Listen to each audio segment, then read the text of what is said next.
started. Cool. Yeah, so like from the midway point of the book till the end, you just kind of gave up. Well, not really the midway point. 100 is more like 1/3 of the book. Yeah. But it feels like nothing happens for 150 pages. And then suddenly the author was like, oh fuck, I need an ending. And suddenly everything happened. And I was like, what the fuck? Yeah, it's just Why? like they barely used those pages for anything. Like, yes, they had world building, but this was just like done in a paragraph, so it wasn't like a continuous thing. And so is character development. Like, when we reached the end, the characters, I had no idea who they were because so much time has passed, and there are so many characters that you that the book is too short to actually establish them properly. Well, Hatter is just a generic badass character. Yeah, Alice Bad is. Uh, Alice is whatever the book currently needs. Maybe the book needs a compassionate person. Suddenly she is compassionate. Maybe the book needs a queen. Suddenly she is a queen. Maybe the book needs someone with some like crisis of what should I do, what is right. Well, guess you have a character for that. yeah, dude. When I think this was when she was in the mirror world, and I think who was it? Her mother was talking to her, telling her that everything that she went through brought her to that point, and how she is now a calm person or something along those lines. Um, I was just like, I have no idea what is saying this. Like, I had no idea that she was calm. I have no idea who this character is. She's just a person. The entire fucking maze is just fuck. We suddenly need a character that can fight Big Queen Red. Training in 10 pages, Yes. and I And was like, okay. she was so fucking powerful. Oh yeah, It was so dumb. Like when she was fighting the Hatter clones, I was thinking like, is she this powerful because she's in the maze, or is she just this powerful? And I think that she's just this powerful. No. I just assume that we're just garbage copies of Hatter. Like, not actually Hatter, but just. To be fair, Hatter was basically a walking calamity for like 50 pages in the beginning, and then he was fucking useless. He dodged a bullet, Yes, and then and then he was a regular goon. yeah, yeah. The power is so inconsistent. Like I would be fine if he was a bit stressed, or if someone said, "Oh, he hasn't been sleeping for the past week because he's been looking for Alice the entire time." But nope, just someone from behind him grabs him with a fucking rug. Oh yeah, that happened as well. Yeah. Oh my god. Man. What did you think of Doge? Of whom? Doge. Oh, the love interest character. Yes. Yeah. Oof. He's just an angry guy. Yeah, he's just a ball of hatred, and I was like, you are an asshole. Yeah. Well, when Alice first joined them, and then all the generals were gathering around and like strategizing, I kind of just lost my shit when we were in Doge's head, and he was saying like, "Why are they going for strategy? Let's just go out there and act." And he's not a kid; he's like mid-20s at this point, isn't he? Oh yeah, he is. Yeah, I was just like, Early 20s, I think. no, I think it's 23, 24. Okay, early Uh, 20s. whatever, doesn't really matter. He Yeah, is young, it's but not so that young. immature. Yeah, yeah. This is like last time we were saying that everyone felt 16. Just, just do. This is why I think this was written for kids. Like teens would be annoyed with that. I think. I hope. I don't know. Like the flower murder stuff, like the flowers that. How do they work? Roses drink the blood and strangle people to death? Like, rats' torture methods and killing methods are cruel. It's actually interesting when you said, like, last time that she basically creates gulags. Yeah. And in the beginning of the book, she is like, nah, I can't just run a country by people making people fear me. That's not practical. But then she does it anyway. Yeah, And with stuff. no real apparent opposition. Like, it's weird, just the entire politics of the place. Well, to be fair, like imagination is just stupid. You can't Makes no resist someone. sense. It's more stupid than the fucking Force. Well, the Force, at least normal people can get Force sensitive, or well, be Force sensitive, and don't have to be from one family. Yeah, that's the thing. Like throughout the book, she was saying that there are white imagination practitioners and black imagination practitioners. So I was thinking that everyone can kind of use it, but only Alice and Red, well, and Guinevere, Alice's mom could use it, which Yeah. I honestly don't get. Like this really feels like a first draft. It's like just like that you should have just come back to the offense that okay, you need to expand on the magic or at least expand on the world, have actual Or expand characters. on anything. Yeah. Hello. Hello. Hello. We're just bitching about the book. Oh, good. Yeah. Oh yeah, do you remember last time where you thought like when you and I were annoyed that Alice's mom wasn't summoning guns and whatnot, and you said that well you applied D&D logic to it and said that it's too complex. Yeah, the book kind of throws it out the window. At one point, Okay. Alice summons an entire army. Oh, good. Yeah, so it's like complexity is just it's not a thing. It's just imagination with the book is so bullshit that you just can't think about it. It's just you just have to accept what's happening. Okay. Yeah. To be fair, it's an army of basically toy soldiers, but still. No, but she also summoned a lot of copies of herself. And also somehow imagination is being amped up by the heart crystal. Yeah, whatever that is. I was like, okay, why? Why does this one suddenly matter?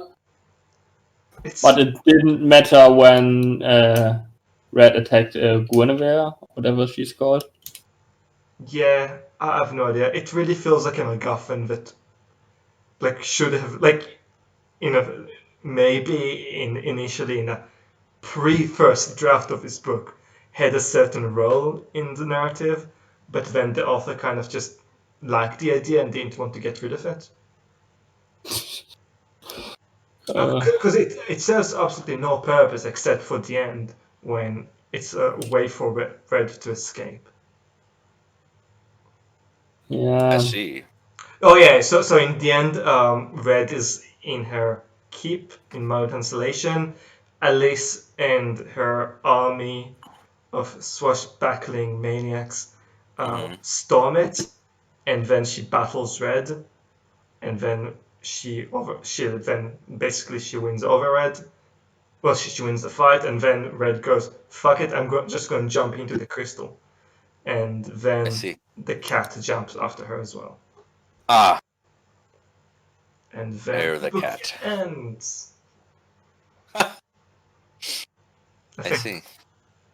Does it end, or is there an epilogue? I can't remember. I've read a bunch of much better books since then. I think.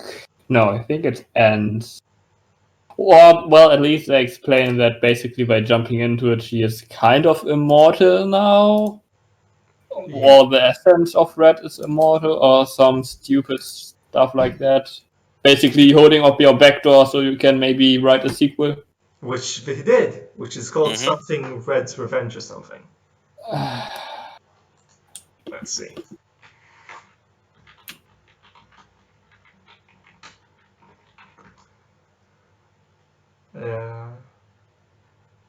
Let's see, Frank. Oh, Sing Red. Yeah. That sounds like a boring name for a book. But oh well. I don't know, I mean, it's a metaphor for like being angry. Mm. No, I mean, I have to give him some credit for the name. The name is fine. Hmm.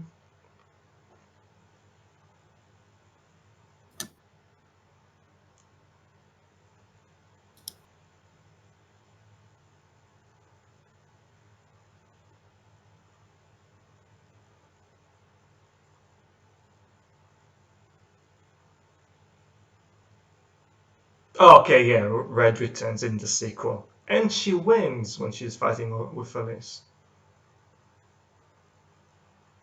Oh god. So there's a third book. Oh, no, there's, I think, 5? Let's see.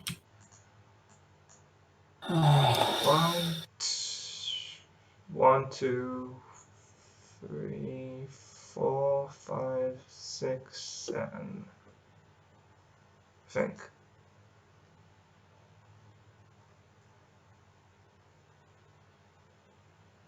8, 9. What? Wait. Wait.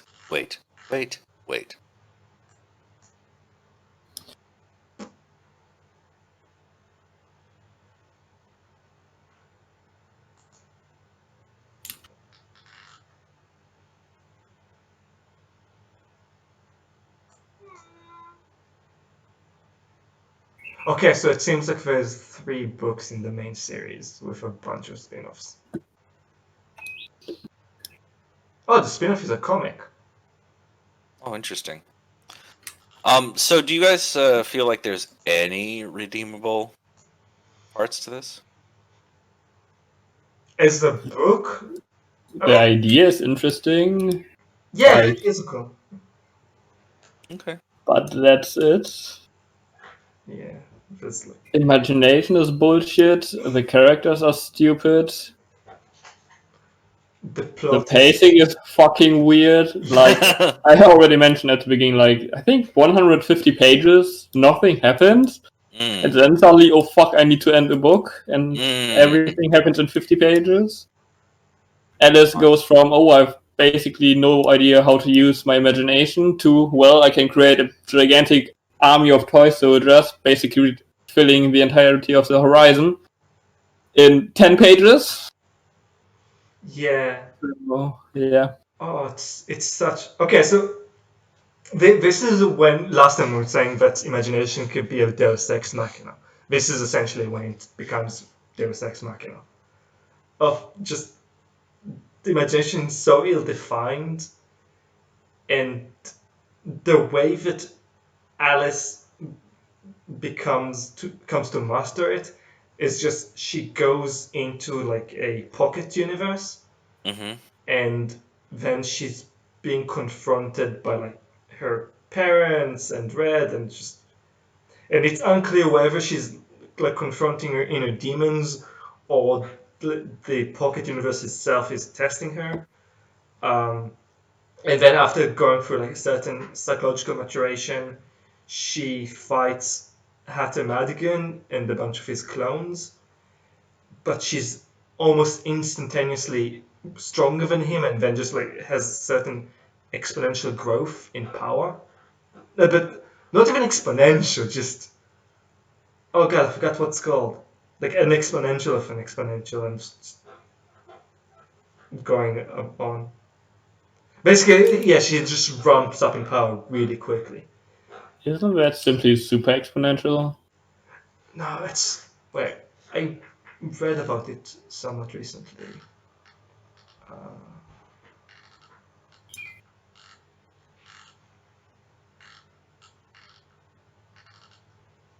Shit.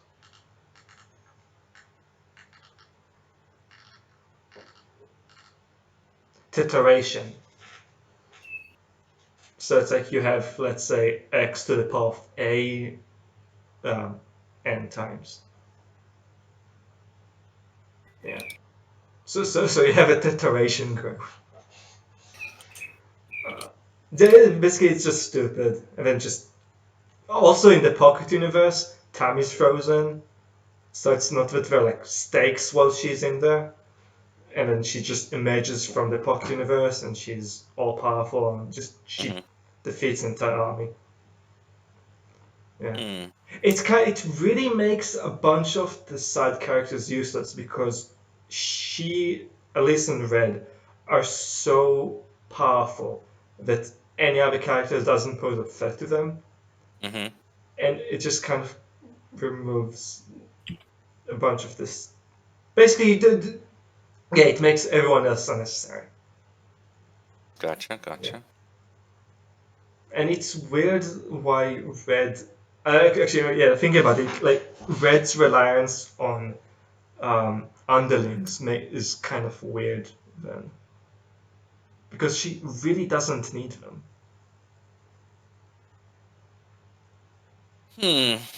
Who knows? Who knows what the thought process was?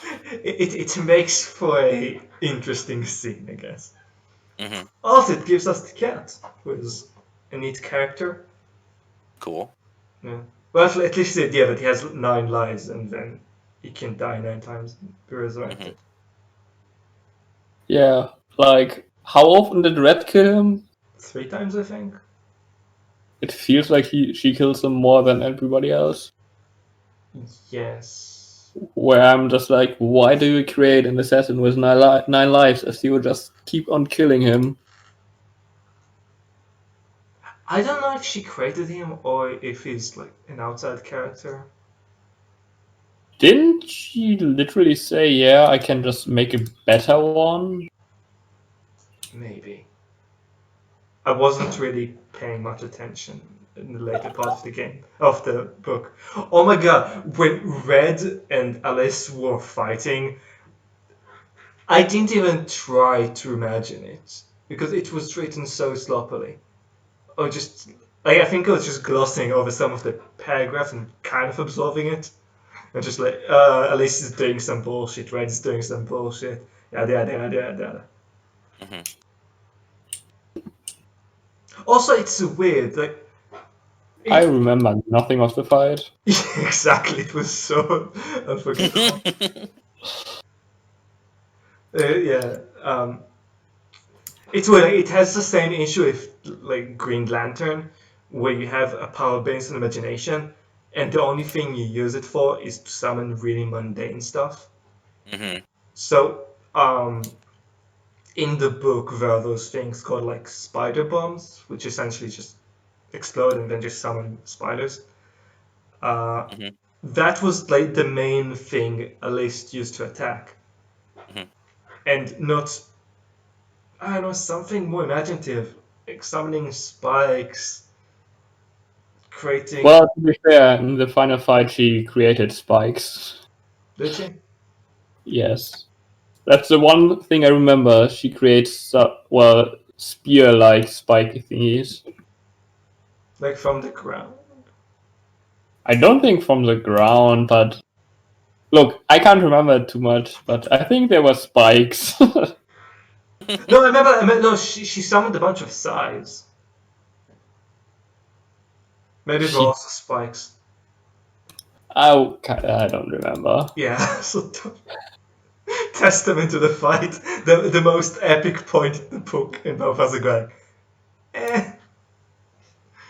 shit happened. Oh man. Don't know if we can say much else. No. Yeah, it's Actually, garbage. okay, no, I made discussion points. Maybe we can go down those things. Okay, so have a point, which is like reactive characters versus proactive characters. I found Elise throughout the book to be almost exclusively reactive, where Does she even do anything proactive? yeah, no. She Maybe in the decides to end, march. kind of. Yeah, she marches on the fortress. That's all. Yeah, which can be a sign of character growth. Except In that the 10 she, pages made. yes, but so in theory, this can be a good thing. Except that she doesn't really experience much character growth outside of that. Like there wasn't really like character tension before going into the maze, the pocket universe, for her to then be contrasted with the person like that basically then went out of the pocket universe. Which, man, this is very frustrating because I can like see a really good version of this book. It just needs That's a funny. bunch of revisions. I can't see a good version of the book. No, I think if the book had, I think, 150 more pages in it, or maybe 200, like, so you can actually establish the characters and not have the time skip bullshit. Yeah, no, okay. Erase this time skip bullshit. You can have the book be longer by just having more events padding stuff out, because of the time skip, you have essentially new characters, or most of them being new characters. Okay, the ones you care about are new characters, which are basically Elise and Dowge. Everyone else are fucking old. So yeah, erase that. Then you can then actually have a bunch of character growth happening. Or use your 150 pages of doing nothing. Like, why does she in the end create a copy for the real world? Like, first of all, yes, she suddenly can create new life, because why not? Yes. We are at the point, so whatever. Oh, Everything I forgot about goes. that. Yeah. It felt so weird because she obviously didn't care. Yes, and also, like, why couldn't she have done it beforehand with something else? Thing is, like, okay, so at one point, Red turns Jack of Spades' wig into a monster. And then after Red essentially dies, the monster still lingers. So, to some degree, you don't need to be present or alive or to concentrate in order for the stuff that you created using imagination to linger.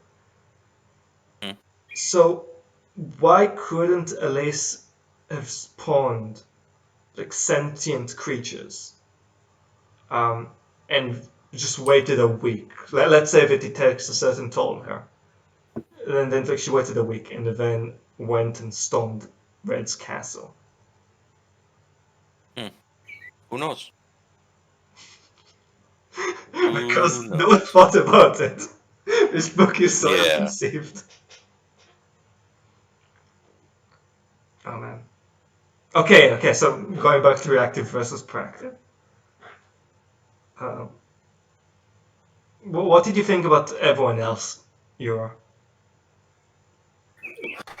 Well, Red is an active character. She does stuff. The cat is reactive because she gets just told what to do and just fucks it up every time because she's an idiot. Yeah. Like, yeah, asshole. Dog, whatever. Well, he is basically proactive, although his proactiveness is I just want to murder. Yeah, he's very what's it called? Single-minded. Like, and very juvenile in his single-mindedness. Everybody else is reactive as well. Like Doppelganger, Jack. I think Jack is Well, a bit more proactive yeah, because yeah. I think like it's weird. He tries to play both sides, but he's a fucking idiot. Yes, and I'm not exactly sure what to make of him. Is he supposed to be a villainous character or is he not? I I think he's supposed to be a slimy asshole. Yeah. Chaotic neutral? Well, he is antagonistic. Like, we are supposed to dislike him because he is supposed to be the opposite of Duke as a love interest for Alice. Except, of course, it's stupid because Duke is an asshole as well, but whatever. Yeah. Yeah, I think the most proactive character is the Hatter. Who, yeah. What's the Doesn't he cat do? basically doesn't the cat just do what he's told? Save the princess, and he just does that, tries that for 16 years. I mean, yes, Okay. but it seems that like he also has certain self-motivation in that. Um, I don't know, it's just, yeah. I think he's proactive, but we don't really see much of it. Okay. Yeah. Okay, I have another note of like how essentially everyone is a foil to Alice. Because in my mind, like Alice is so fucking passive, and um, throughout the book, like she basically it's not like that she gives up very quickly. Actually, no, it is. She does give up pretty quickly. Well, okay, Yeah, she's like, no, Wonderland isn't real. I'm just crazy person. Okay. yeah. Oh, she's 7, so I will give her some credit. Okay, she deserves some. Okay. Yeah. Oh, she's 7, behaving like 15. Okay, yeah. So initially, so her lack of tenacity is, I think, is not what's called contrasted very nicely with Hatter's uh, basically excessive tenacity. Oh, Yeah, he's basically a madman. Like, I have to get to her. yeah, fucking Terminator can learn from him. Like, how long was it? 13, 16 years? Just single-minded determination. I will do this. Yeah, He doesn't stop. He's just going for it. just like scouring the globe. When okay, the way that he found the list, I think, was actually nice. He found a copy of Alice in Wonderland, and then he was like, "Oh, this is exactly the same story as Alice. Huh? Let's find the author." And Yeah, then, I think it was cute as well.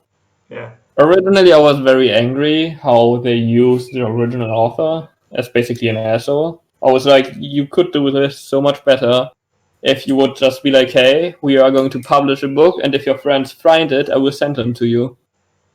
yeah, no, I agree. I think that even if this was what actually happened, it would have made for more interesting character dynamics. Well, Because and yeah, it would have it wouldn't have made the list look like a vindictive asshole. Just because, as I said last time, like she's still angry at him, like a decade later for some fucking reason, Mhm. and it's just it's annoying.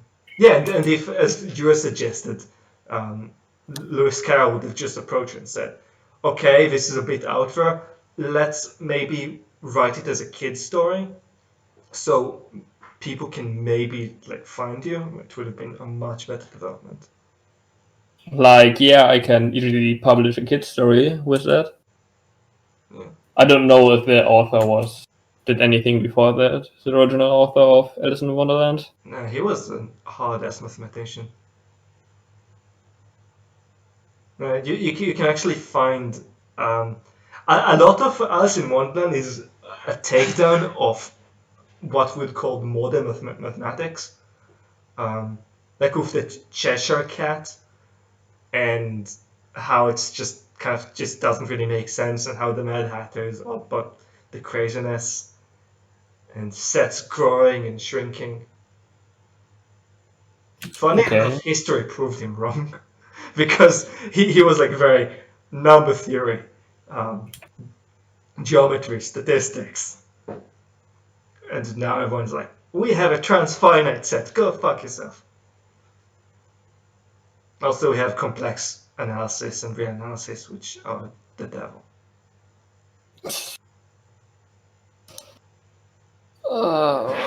Yeah. What are we talking about? Everything. We were talking about using the original author differently, and I basically asked maybe he did something before as an author.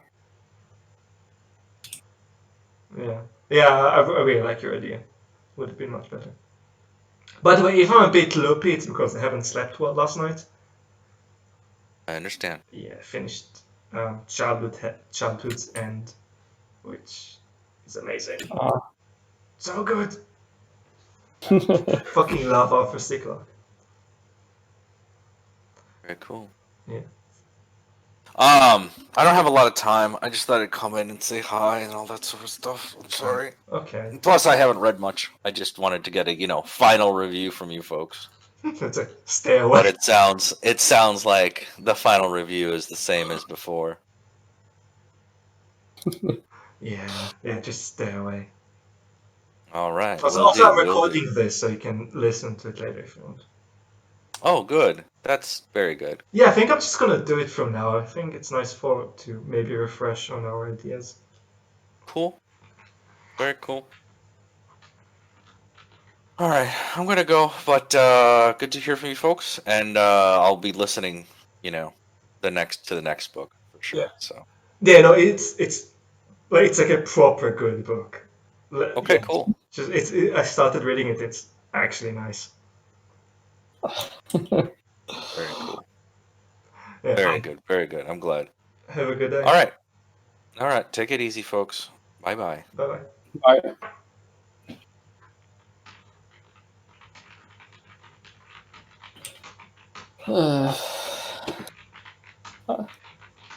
So, how much have you read of the next book? Not much, because I wanted it to actually be fresh in my head. Okay. Yeah. But it's weird. Why is it that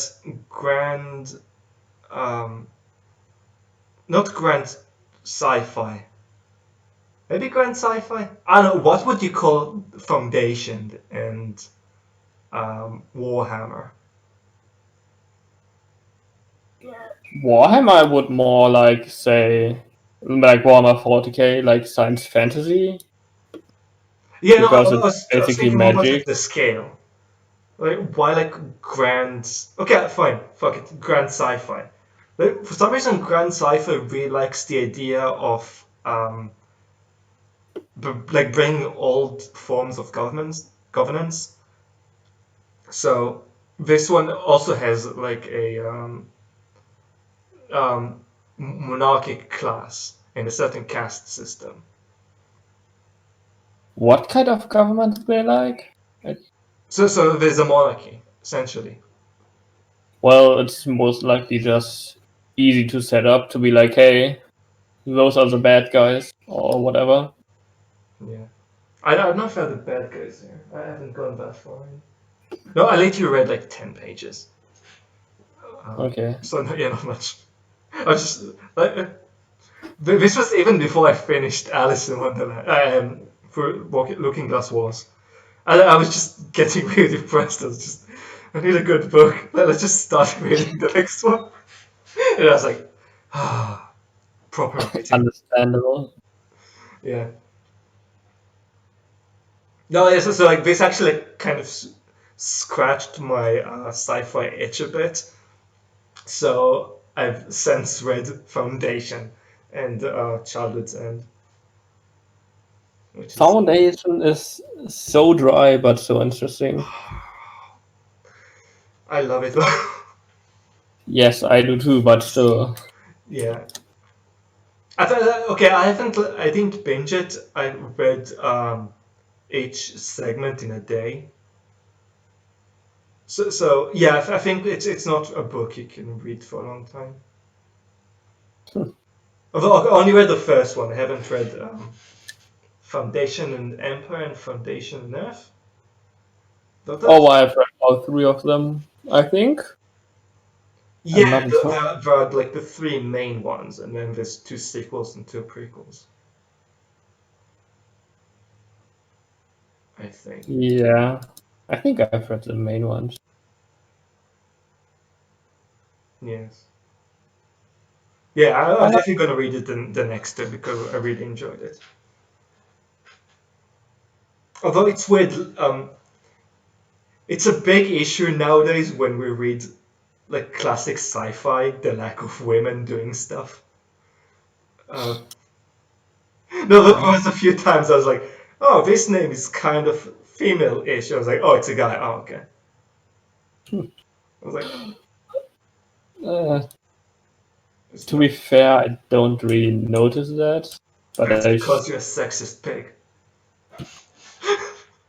Well, thank you. No, I think that it's just you get used to it at one point. I think I'm just used to. Yeah. No, you've read a lot more sci-fi than me, so I think that it's just. It's I guess it's like This Is Water, of like me going, oh, this is weird, and going, oh right, yeah, this is like everywhere. Most likely, like when you notice it, you will see it everywhere. If you don't notice it, it's just okay. Just another protagonist guy doing protagonist guy things with his guy friends. Wait a second. Yeah, and smoking. Oh yeah, okay. It's weird also how.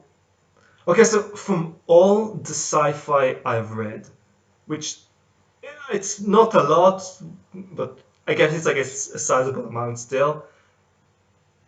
There is a weird lack of life extension happening. It's really weird True. to me. It's like either immortality or normal sci-fi. Like even in Star Trek, it's just yeah, people live a bit longer, but not by much. I think like in TNG, Bones is about 130. Yeah.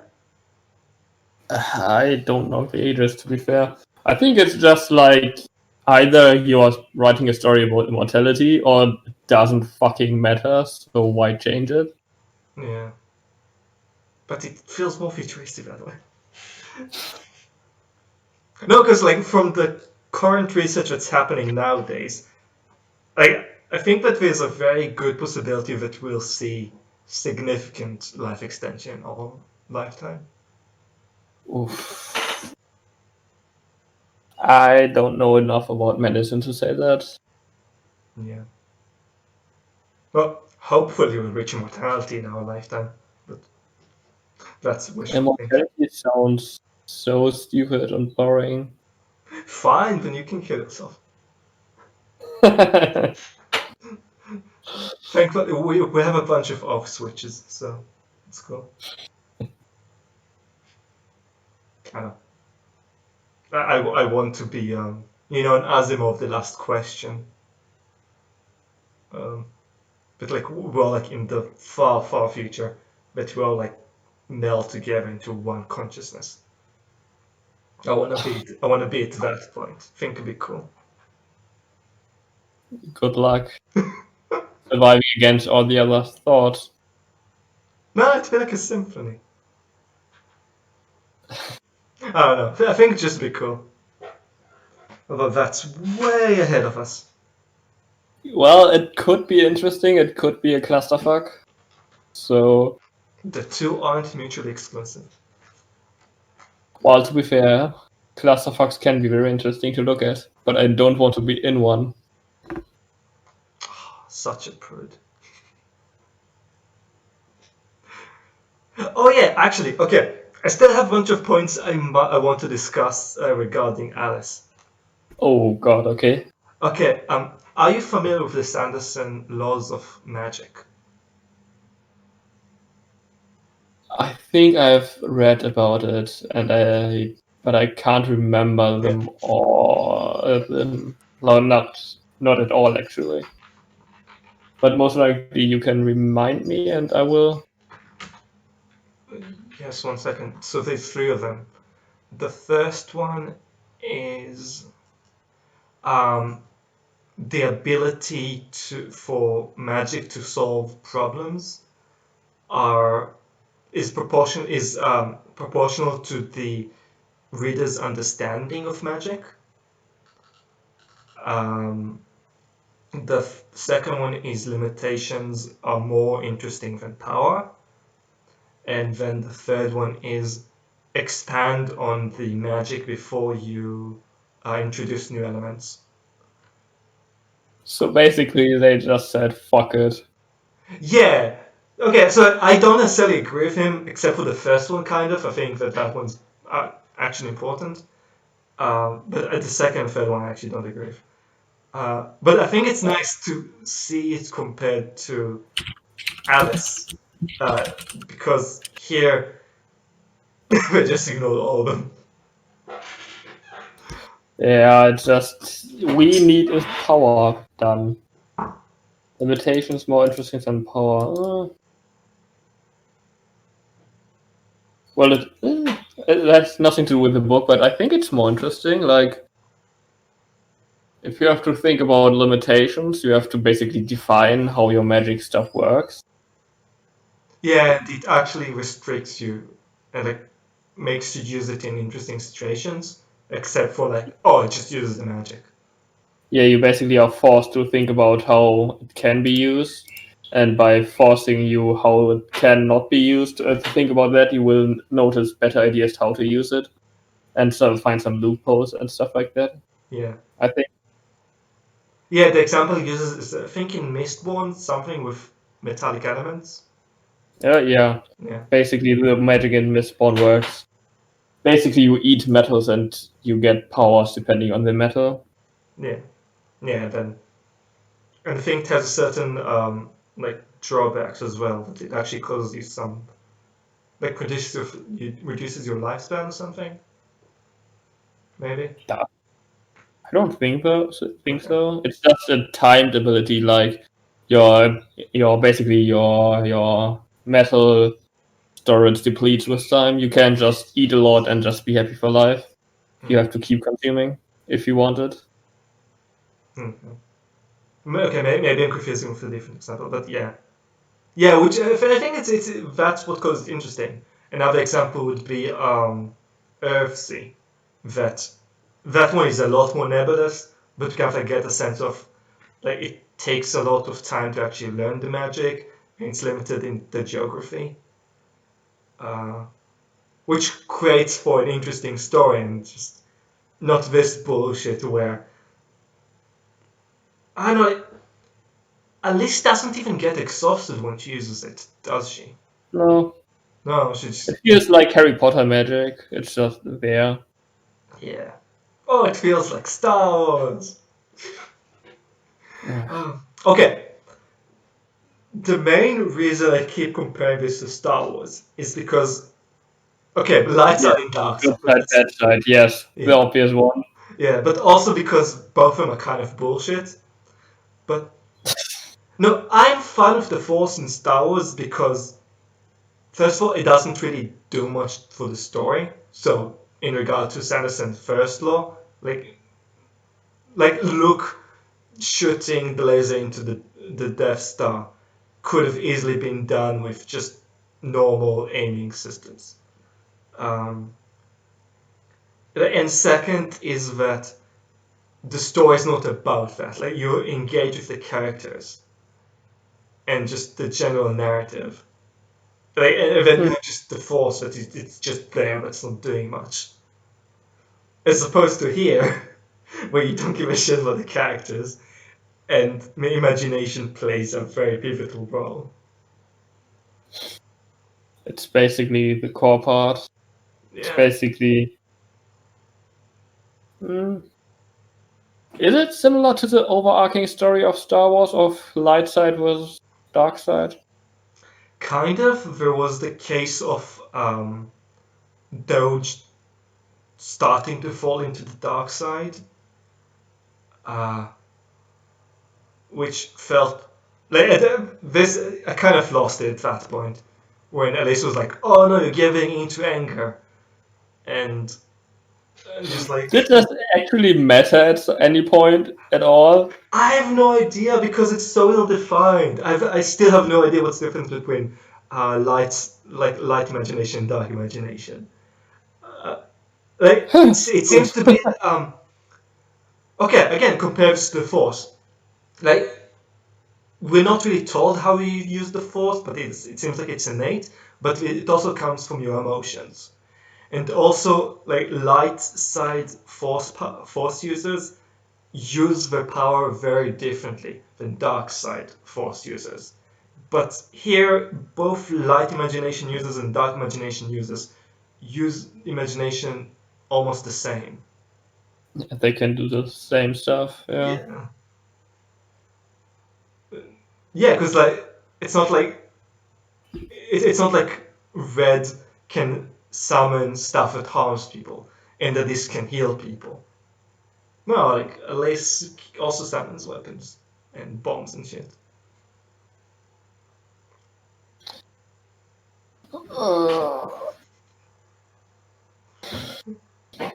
So, oh god, yeah, this could have been so good, but it needs to be butchered and reassembled. It needs a Frankenstein. The only thing good is the idea, that's all. Everything else is Yeah. not good. Yeah, and like I don't like the setup with Duke and Jack. I don't like Hatter. That he suddenly turns racist because they need it, because seems like Millimar are not humans or whatever. oh my god, no, Not it's gonna so explain, cyber. but suddenly it is a thing. Yes, so like Maliners are a race in this world then. They're called Yeah. Maliners, right? What's they called? Yeah. The Millimar, whatever. Yeah. And Captain America girl. Who is only 13 and she's a half breed, and then she takes over the order. Yeah, a 13-year-old lifeguard for the Queen. First of all, why does she need a protector? Ah, look, because it's cool. Why can't she just manifest protectors? Like, make an invisible shield behind, like, around her. Make copies of herself. Yes. Yeah. That she can see through. Because apparently imagination can let you see everywhere. Not everywhere. I don't know why Red could only see from the sky. And didn't she in the end even see them in the fortress or something like that? Like when they were attacking Fort Isolation? I'm not sure. Can't remember. It's like, this is the ultimate don't ask questions, just observe what's happening.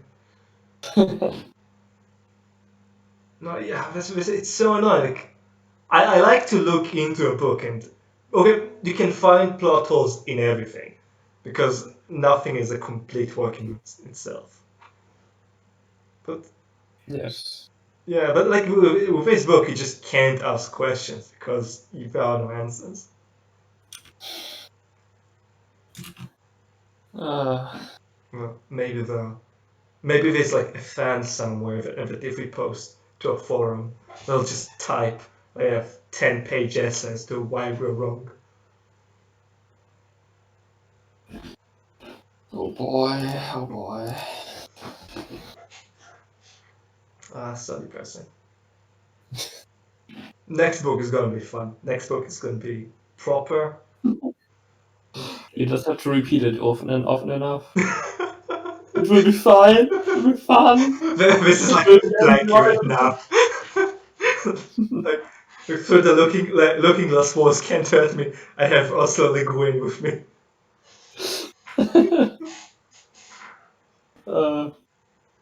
Yeah, I should start. Maybe I studied today. Will have Laptop of Darkness. You have 2 weeks, and it's not that long. It's 300 pages. Yeah, still, I have like 3 other books to read. So But I'm not at the mental point that I want to read a complicated book today. it's not that complicated. What are your other 3 books? It's like, Predictably Irrational, which is basically psychology about how people act and stuff like that from a psychology professor. where? Uh, Who wrote it? Dan Ariely. Ah, Dan. yeah. The behavioral psychologist. Yes. Then The Power of Habit, why we do what we do and how to change it, from Charles Duhigg. Basically, I got both of the books from someone for my birthday. Ah, neat. And I assume the person got a little bit angry when I was like, no, I didn't start it yet. So I should at least finish one soonish. Then, of course, I still have to read 2 Sanderson books. I haven't read them in like a month, so they're just lying around here. Fair. Did your connection die again? No, wait. No. Oh, okay. I was like, ooh. Yeah. Yay, they scored. No stutters today, to be fair. Like, you didn't cut out yet. Yeah, lately it's been good. It's weird. I'm not sure why. Yeah, I guess you can. Oh yeah, I think I'd recommend for you to read Dan Ariely first. I haven't read his stuff. I just watched a bunch of his lectures, and he knows his shit. Well, I've started that book. It's really fun to read, actually. It's interesting to read basically one chapter and then take it aside and just think about that stuff. To be like, oh, yeah, I basically see that stuff every day. Yeah. It's. Did he? Oh god, I forgot one of his. Okay, what topics did the chapters cover so far?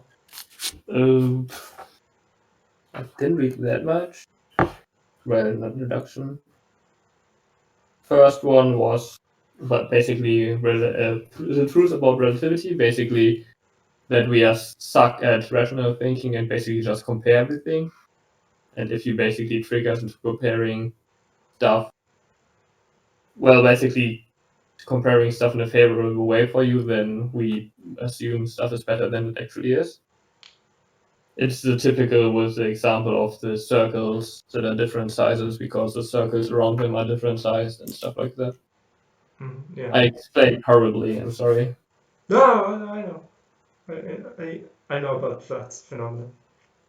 The next one was the fallacy of supply and demand, which is basically if we assume that something is rare and is around rare stuff, we will assume that it's more valuable, even if it isn't, because we don't actually know the value. It's basically still relative thinking in comparisons. And the last one that I finished was the cost of zero cost, which is basically that our mind is stupid when it comes to getting stuff for free. If you offer free stuff. This one I actually haven't heard about from him. So like, if we get free stuff, we value it less than how we'd usually. Like, even if you were to pay for it, right? Oh. Wait, you jinxed it. My connection just dropped. Okay, say it again. While I was saying it, I was like, am I jinxing it? Let's hope. Oh, sorry, you dropped again. I I said I was thinking while saying it. Am I jinxing it? Hopefully not. Yeah. Just Well, you did. It's all your fault. I'm sorry. Yeah. So what was the question? Oh yeah, in regard to like how free stuff is kind of bullshit, that we tend to value it less than if we were to pay for it.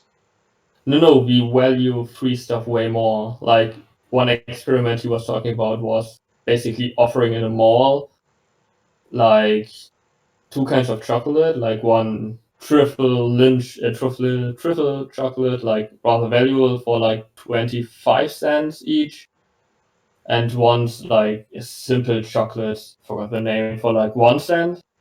And in that example, a lot of people just bought the premium chocolate for 26 or whatever cents. And then he reduced the price from both by 1 cent. So the triple was like 24, 25 cents. And the cheap one was like free. And suddenly, basically, everyone picked the free one. Like, not everybody, but the majority picked free. Mm. So basically, our entire value proposition goes bananas if you offer stuff for free.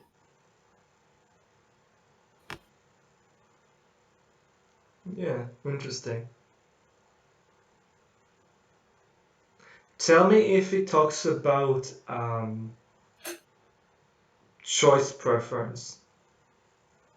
Like the experiment I remember him talking about is how he had a photography um, class in a certain university, and at the end of the class, he told people um, choose the choose the 10 photos you like the most. Then said, okay, out of those 10 photos, choose the one you like the most, and you can actually keep them. You can actually keep it. And then he divided it into two groups. The first group, he was just like, okay, take it, and then they left. And then the second one, he said that, oh, we're going to stay around for a while, so like for like I think 2 weeks ish. And while we're here, you can actually come back to us and then just say, oh, I actually don't like this one the most. I like this one, then take that one. Um, and then when he did a follow up between the two groups, he saw that the first group that actually couldn't exchange, well, the first group that couldn't change their photos were actually much happier with their decision than the second group.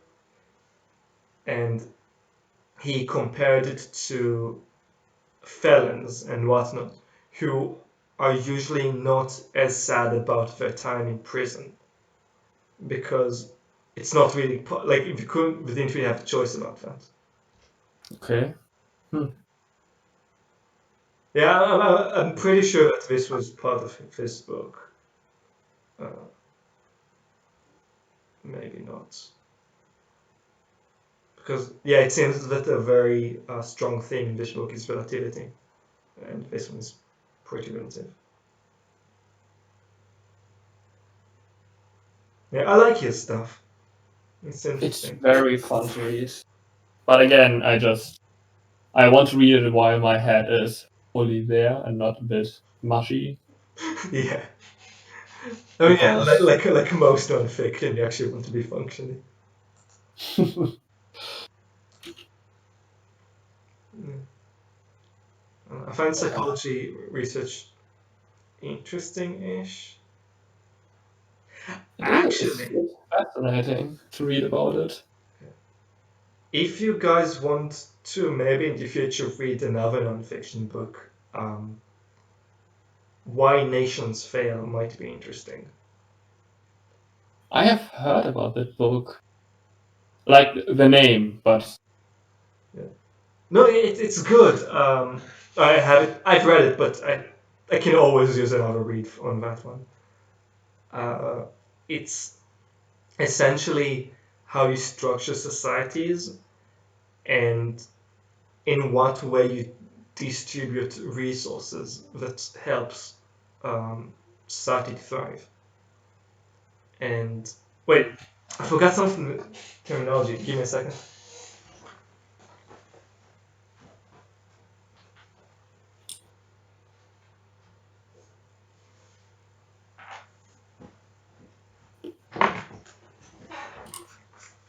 Okay, yeah, so he distinguishes society into um,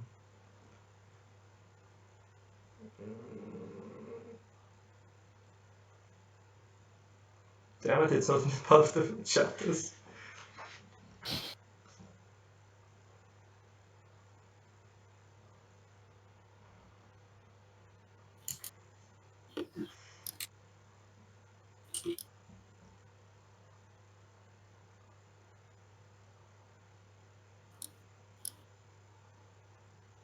Alright, damn. Okay, never mind. Yeah. So he talks about how he organizes society to be essentially like extractive, where you take the production of everyone, especially the lower class, and then just funnel it to a certain class, usually the upper class. And then as opposed to, I'm going to call it distributive. He didn't call it that in the book. I forgot the actual term he used. Which is essentially just not distribution of wealth, but essentially everyone shares in the productivity of the nation. Okay. Yeah, and how the first case, the extractive one, tends to fail because the lower classes. No, it don't. It's very inefficient. And this actually makes a pretty strong argument against inequality. But it's not just, let's call it morally wrong, as well as it's just bad for the society in general because it creates a much weaker society. And also, like in the future, also less prosperous. Okay. Hmm. Like, I won't completely say that I'm in agreement with him, but I think it's a nice paradigm to look at things.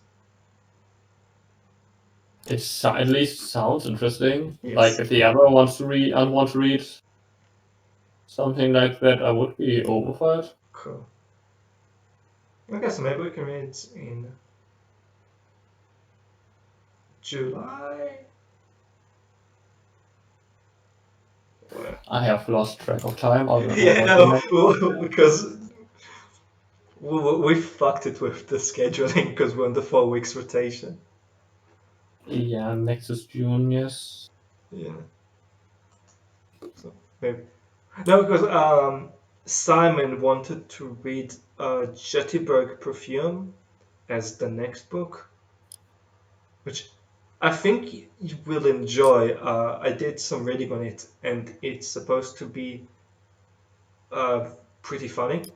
Like, a lot of people compared it to the writing of Douglas Adams, which Oh fuck. don't poo-poo him. It's fucking hilarious. But Yeah. you didn't like Hitchhiker? Yeah.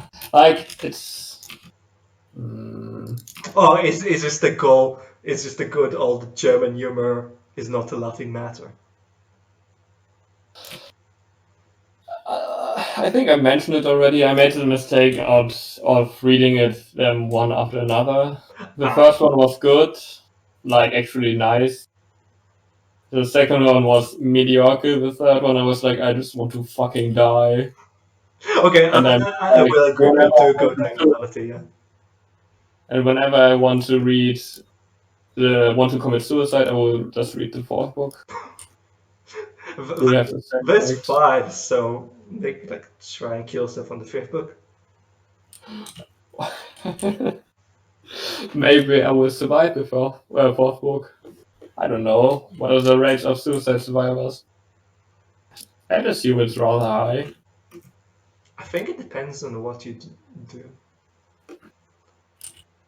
It's less than 50%. It's more than 50% in some cases. I think one time someone showed me with like suicide by gun that it was surprisingly low.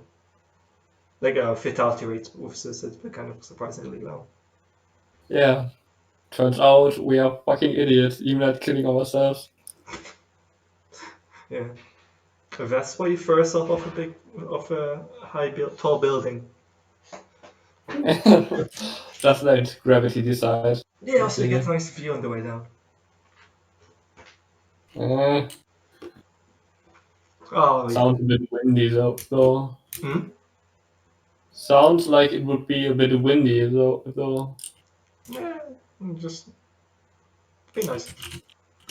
Oh, this is dark. A bit, yeah. Okay. Ooh, sorry. I have the list with all the discussion points next to it. Like a glance at it How also. did you mention the list by now? A lot. Uh, No, because like there are stuff we didn't discuss, which might be interesting and it'd be fun to go back to. sure. Okay, the hero's journey.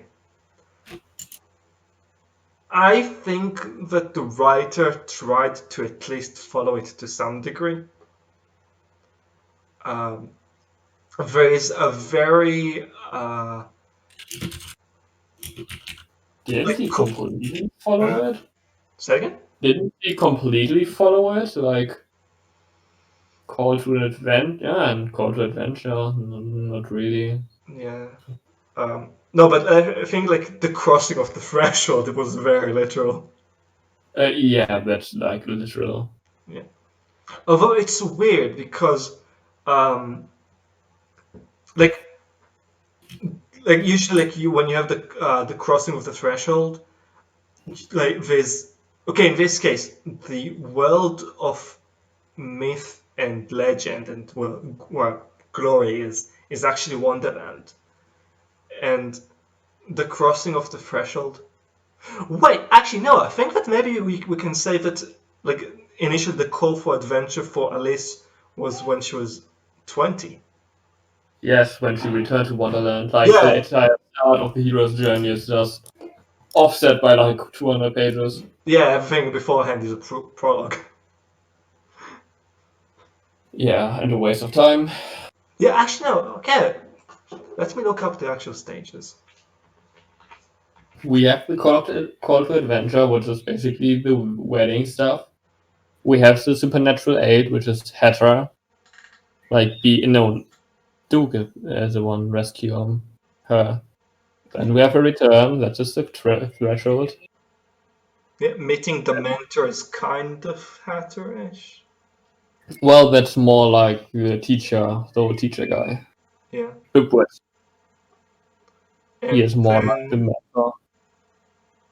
The revelation, is the labyrinth. yeah, I think it's also the Road of Trials to some degree. Yeah, I think like so basically, so you have departure, initiation, return, and initiation is like I think almost all like in the it's okay at least like the first um, three stages of initiation, which is like Road of Trials, Meeting of the Goddess, Woman is Temptress, not really, and then Atonement with the Father. Okay, and also Apotheosis. Well, what's Apotheosis? Okay, no, yeah, also Apotheosis. Yeah, I think all this is condensed in the labyrinth. Yeah, Which hero's journey list are you using? Wikipedia. There are like 4. Oh, here's the Campbell one. The classic one, okay. Yeah. Okay, yeah. Thank you, Google Translate, that apotheosis is translated to German apotheose. Thank you You didn't very know much. that? Oh my god.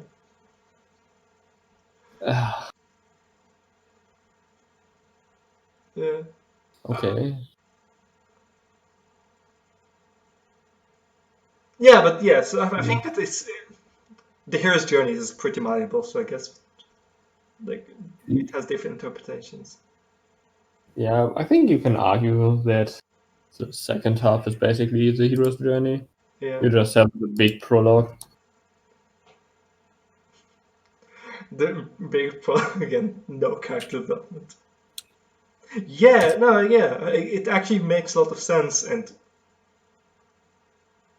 I don't know if the author was following it actually, like intentionally.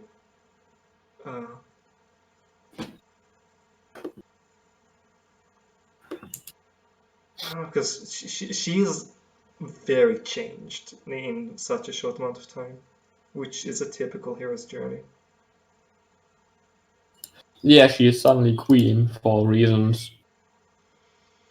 Like she suddenly isn't a coward. No, well, not coward, but she's not like, oh, I have so much doubt. She's like, yeah, let's get this shit fucking done.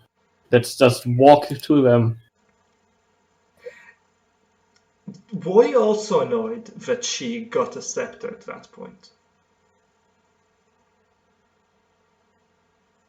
To be fair, I just ignored it. Mm. But No, because for me, when Red had her own scepter, I was just like, okay, it's a like it's a show of her rank, but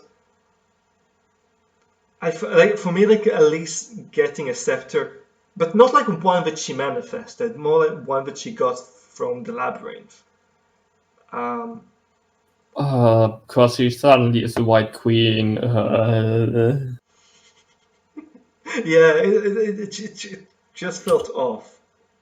It's cheap. Yeah. Also, she is benevolent now, and she's going to liberate the oppressed people of Wonderland from the old tyrannical regime by putting another tyrant over them. Yeah, it's so. And she is just because the other card families will be judged. Wow. Yeah. I think that's the only reason that the card families exist. I have no idea why they exist. Just because. Maybe they exist just because the author wanted one of the people to be called Jack, and he thought it'd be clever because it's also like a card. I don't know. Or maybe because houses are cool. It was during Harry Potter time, so it's just like, oh, we have the 4 houses of Hogwarts. Let's have the 4 suits in cards. Well, it makes a little bit of sense because in the way that the queen is the Queen of Hearts. Isn't she in original Alice of Wonderland? Yeah. So just adding more the other houses, all of the other suits, whatever, it's just flavor or whatever. Yeah. Don't know. But Don't care. it makes sense in Alice in Wonderland because it's just fucking absurd. And here it doesn't. It's not absurd. It's a poor adaptation. Also, the mixing of the different metaphors of how you have cards and also chess pieces. Yeah, whatever. I think it's just whatever sounds cool. Yeah. Ill-conceived. Probably wrote it over a weekend while he was on cocaine. Okay, like he wrote like the first manuscript over a weekend. Yeah. Okay, with this we actually covered most of the stuff on my list now. Yay!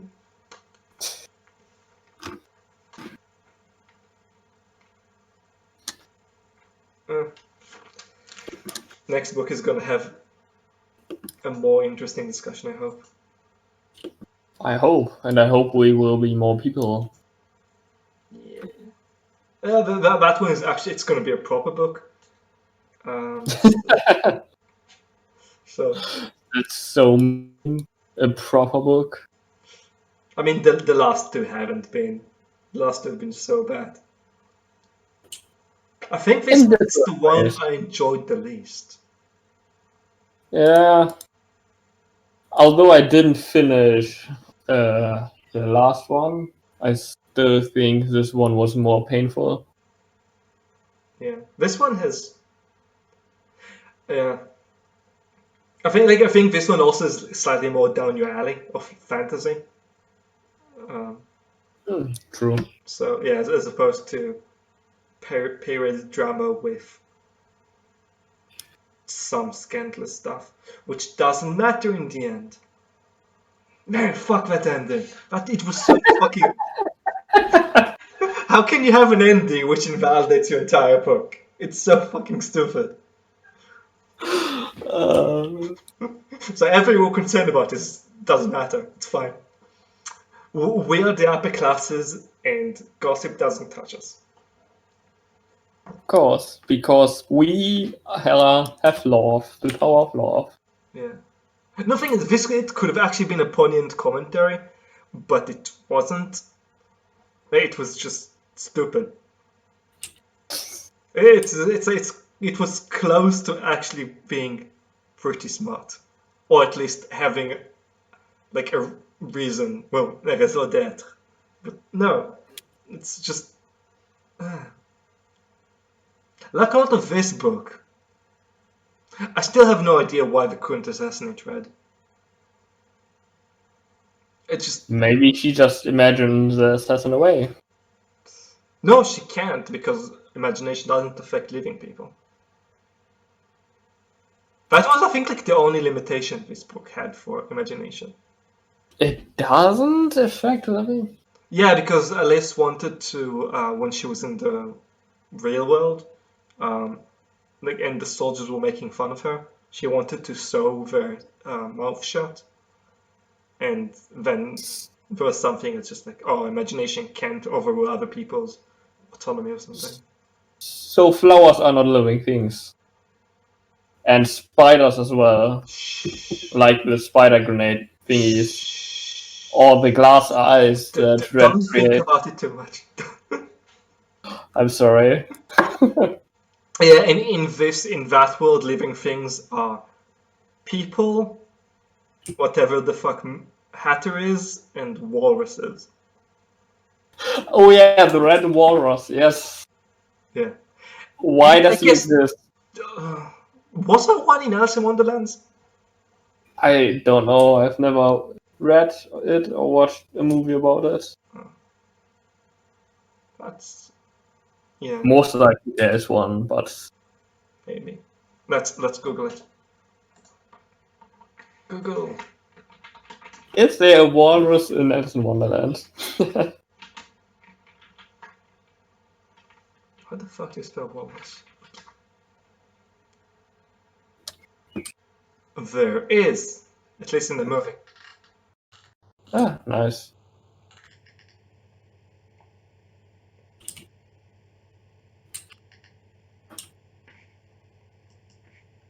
Oh, it's a poem in one of them. The Walrus and the Carpenter. Oh, it's in Through the Looking Glass. No. Oh, it's for the... Wait. Okay, apparently the full title Through the Looking Glass is Through the Looking Glass and What Alice Found There. Okay. Yeah, that's a first, because that was what was just Through the Looking Glass. Huh. Oh shit, that's a big poem. Yeah. Same thing, the Jabberwock is also from a poem in Through the Looking Glass. Wait, no, Red summoned Jabberwockies at one point, like just manifest them. So you can summon.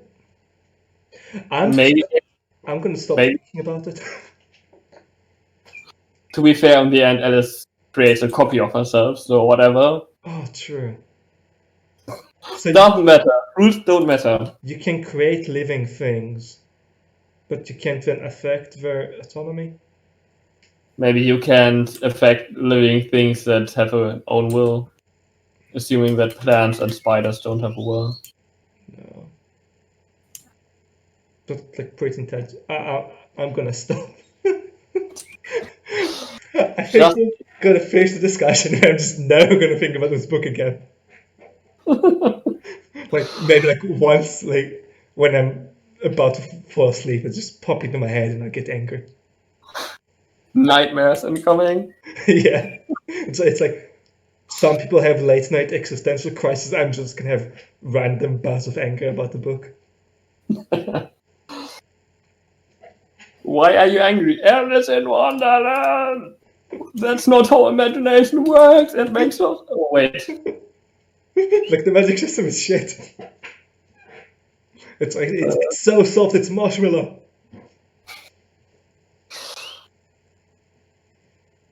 Nah. Sorry, I just got angry again. Oh, It's man. okay. Yeah.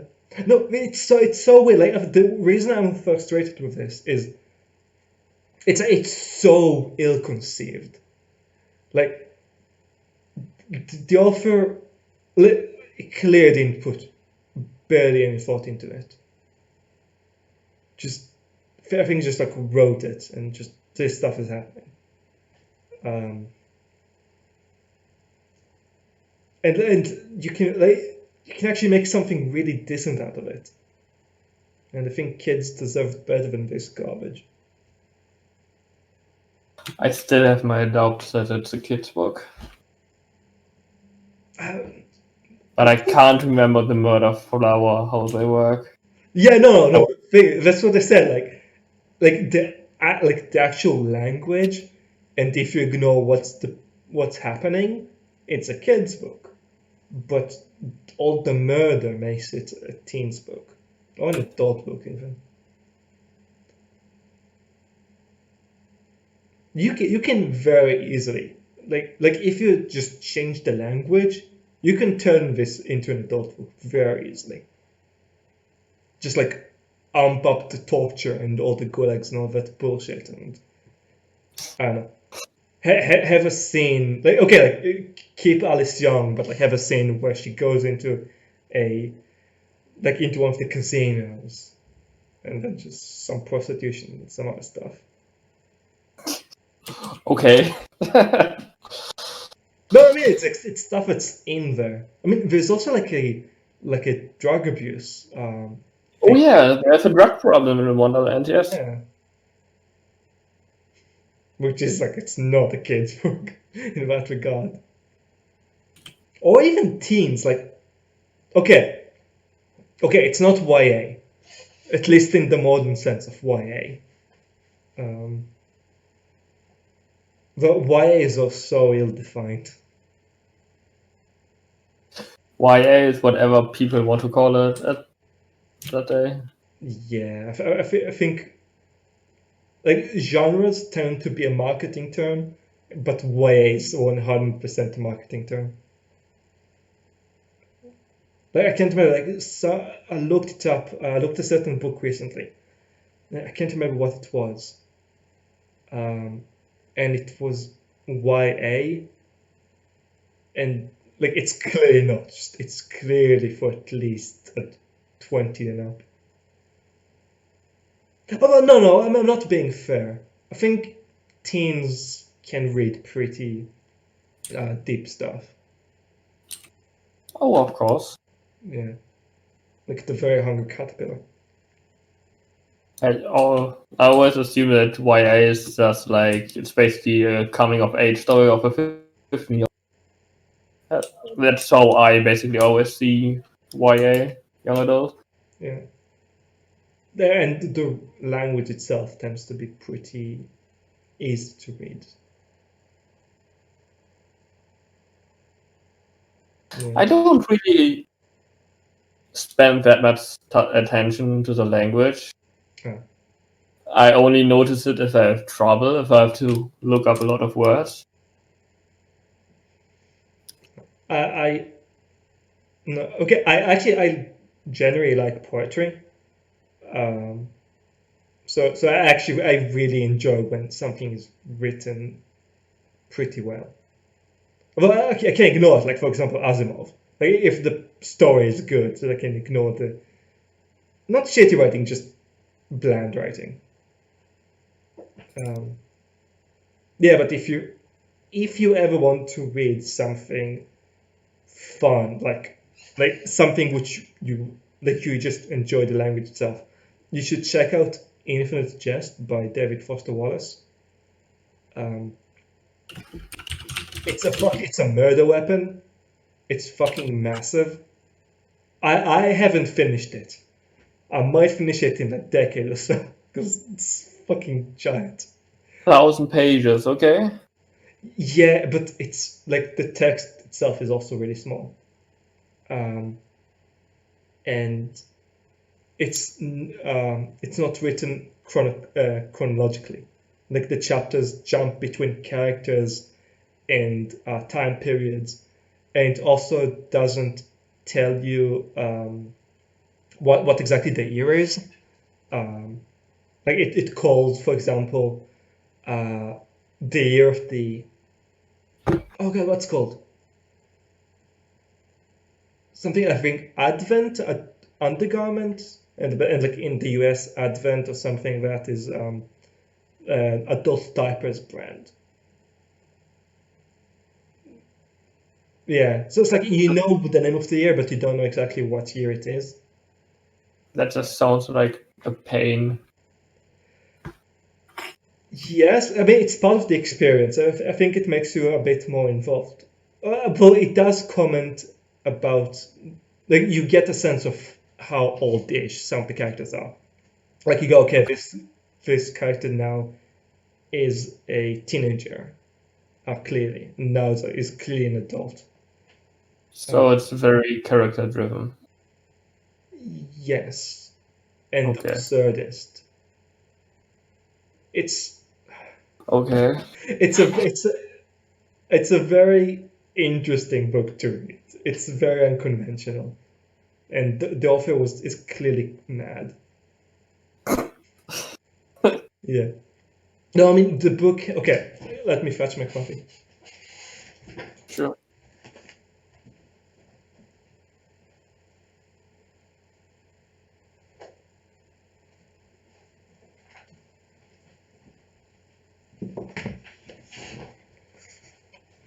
Okay, so my copy is 100. Wait, no.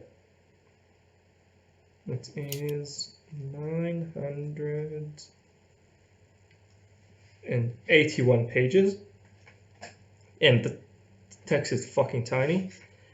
And then up to page 100 and wait, 179. Those are notes by the author, and the notes kind of make the book ish. Okay. Yeah, at one point, like he explains about certain drugs. In another point, he explains about the filmography of a certain director.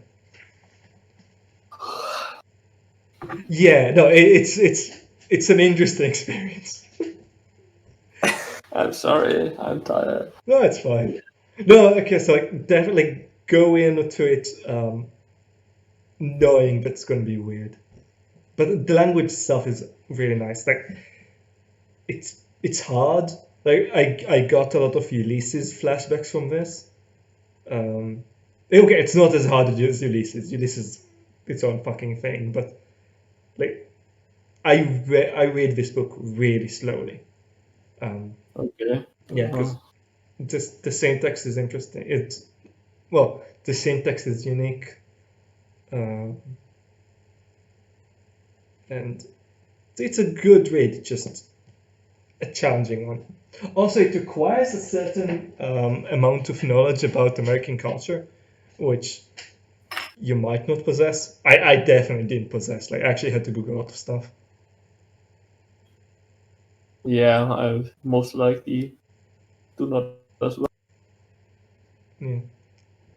Maybe you do. Maybe you know a lot about American tennis and the drug habits of Americans. No. Okay, that's gonna be a fun experience for you. I am a boring person if it is about drugs, regarding drugs. Maybe this will inspire you to take a certain trip to Colombia and try some of their cocaine. Sure, because I have nothing else to do. Yeah, I mean, like, it's not like you can do stuff at home now. Well, I still have books to read, so You can read on cocaine. The two aren't mutually exclusive. that would be interesting if a person asked me, "Yeah, what did you like about that book?" Yeah, I don't know. I was high, or I don't know. I finished it in an hour. It's like you're like the overlords in Childhood's End, which is like reading a page in 2 seconds. Just man, that's cool. How much do you remember from Childhood's End? Surprisingly little. I think there's another book where I'm just like, I think I'm mixing this story. I don't know which one is which. Uh, Like, Childhood's End is the Arthur C. Clarke book where spaceships show up on Earth and they essentially say, "We're in charge now." oh yeah, because they can't ascend or something like that. Yes. Okay. Yeah. Oh, Yeah. So that's one. yes. Is there a part where a person sneaks into a rocket and flies to their homeworld? Yes, you have Jean who sneaks into a like they constructed a blue whale fighting a giant squid, and Jean sneaked into the blue whale. And Or maybe, Hmm? or maybe it's just one book and I'm confused. Like I also remember a phase where basically someone is talking to an alien on the other side of a mirror, and they're not allowed to look past the mirror. Yeah, no, But okay, then that's they the do. first one. Yes, we have the. Wait, I have it with me. His name is.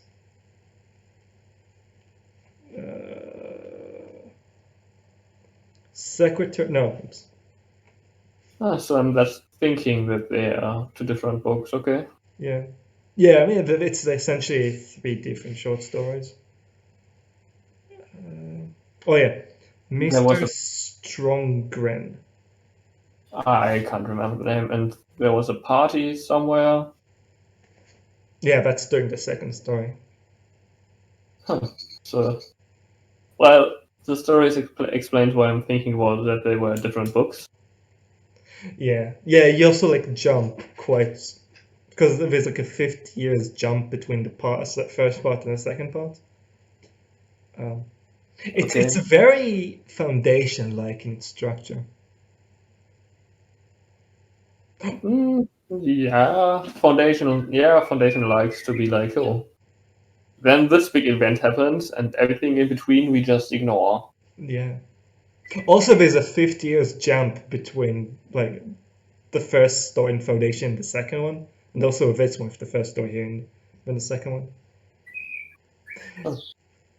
Yeah, and also the first story, the second story in Foundation, and the third story in Foundation follow the same character, and also here, the like second story in Childhood and the third story in Childhood also follow the same people. Fucking hell. Foundation was 51, right? Foundation is old, like it's just really old. Well, I only remember that I wasn't really impressed by Childhood's End. I was like, yeah, it's okay. Sorry. It's fine. You don't have to like stuff. You just have shit taste. Yeah, true. No, I like it. Do you know the TV show The Good Place? Nope. It's no, it's funny. It's sitcom-ish. It's like it's I think one of the few sitcoms I can watch and not hate myself for watching it. Like, no, like actually, I genuinely enjoyed The Good Place. the premise is that Eleanor wakes up in the good place, essentially heaven, and then she discovers that the person that thinks she is, so her full name is Eleanor Shellstrand. They think that she's a certain human rights lawyer that helped impoverished communities around the world. But in reality, Eleanor Shellstrand is just a white trash lady from Phoenix, Arizona, I think. And then essentially she, like her soulmate in the good place, is a professor of moral philosophy. And then she goes, shit, help me earn my keep in heaven by teaching me moral philosophy and actually making me a good person. And then shenanigans ensue. So it's like you actually have a lot of compelling characters, and also you have the aspect of asking philosophical, ethical questions and testing them. And also like teaching people. I mean, you probably won't be introduced to new concepts, but I think if someone just has absolutely no interest in moral philosophy, they can be introduced to a lot of new concepts through it. Okay. Yeah. I just don't really watch any series or movies. Well, this one is fun. Watch it with your parents; they might actually enjoy it. No. No. I Are they ultra religious? That's nothing. Not really ultra religious. Like my aunt is ultra religious. Like, yeah, like you can't take the hostia. I don't know the name in English. From the priest's hands, you have to kneel. He has to place it in your mouth because otherwise, it's not good. Blah blah blah. Jesus. So yeah, I have an ultra religious part of the family, but no, not really. It's just they are old. Okay, fine, fair. My father's 70. So old. That's fine. I mean, my mom really liked it, so maybe it's on Netflix if you have it. Of course not. Why would I have Netflix if I don't watch any series or movies? I don't know, because you like to Netflix and chill sometimes. I mean, movies are just like books, except that all the reading is done for you. Eh, Also, there's yes, music and action. but a book I can just be like, pause anytime, I think. And I have to actually swap the pages. Don't remind me. I propose like flipping pages. I have like a new barometer for how a longer book is by how easily I can read it while laying on my stomach. Like, for example, like Childhood Zen, easy. Like I can just read like while laying down on my stomach. But let's compare this to Infinite Jest, which is fucking impossible.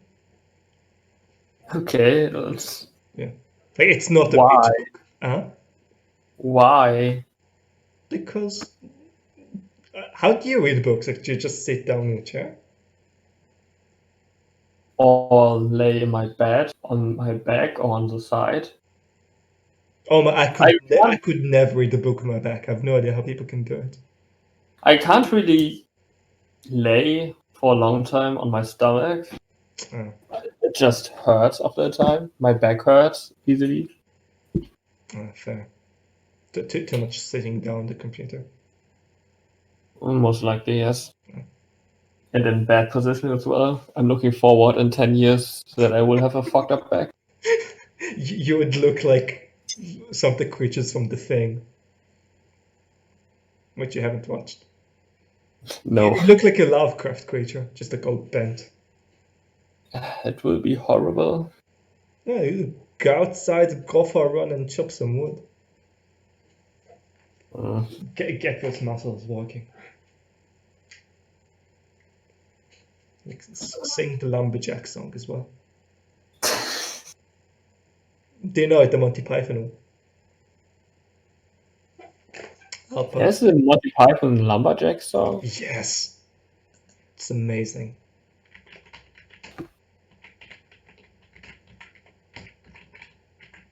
YouTube. I'll post it. Actually, I'm gonna stop the recording. I forgot. We haven't said anything worthwhile in like 50 No. minutes. So. Uh,